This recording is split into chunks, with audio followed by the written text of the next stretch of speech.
அனைவருக்கும் வணக்கம். நம்ம வாழ்க்கையில் என்னதான் மற்ற தெய்வங்களே வழிபட்டாலும் குலதெய்வத்தோட அருள் இல்லைன்னா அந்த வழிபாட்டுக்கு முழு பலனும் கிடைக்காதுன்னு பெரியவங்க சொல்லுவாங்க. ஆனால் பல பேரால் அடிக்கடி குலதெய்வம் கோயிலுக்கு போக முடியறது இல்லை. அப்படிப்பட்டவங்க வீட்டில் இருந்தே குலதெய்வத்தை எப்படி மனம் உருகி வழிபடலான்னு இன்றைக்கி பார்ப்போம். முதல்ல ஒரு விஷயத்தை புரிஞ்சுக்கணும். நம்ம முன்னோர்கள் தெய்வமாக மாறி நம்மளை காக்கிறது தான் குலதெய்வம்.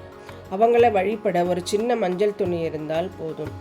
ஒரு நல்ல நாளில் வீட்டையெல்லாம் சுத்தம் செஞ்சுட்டு பூஜை அறையில் ஒரு மண் அகல் விளக்கு ஏற்றிக்கோங்க. அந்த செம்பில் சுத்தமான தண்ணி எடுத்து அதில் கொஞ்சம் துளசி இலைகளை போட்டு சாமி முன்னாடி வைங்க. இப்போது ஒரு மஞ்சள் துணியை எடுத்து அதில் உங்களால் முடிஞ்ச காணிக்கையை, அதாவது ₹1 இருந்தால் கூட பரவாயில்ல, அதை வச்சு முடிச்சு போட்டுருங்க. குலதெய்வத்தை மனசார நினச்சிக்கிட்டு, சூழல் காரணமாக உன்னை இப்போ பார்க்க முடியல, ஆனால் நீ எங்கள் கூடவே இருந்து எங்களை காப்பாற்றணும்னு வேண்டிக்கிட்டு அந்த பணம் முடிச்சு போட்டு சாமி படத்துக்கு முன்னாடி வச்சுடுங்க.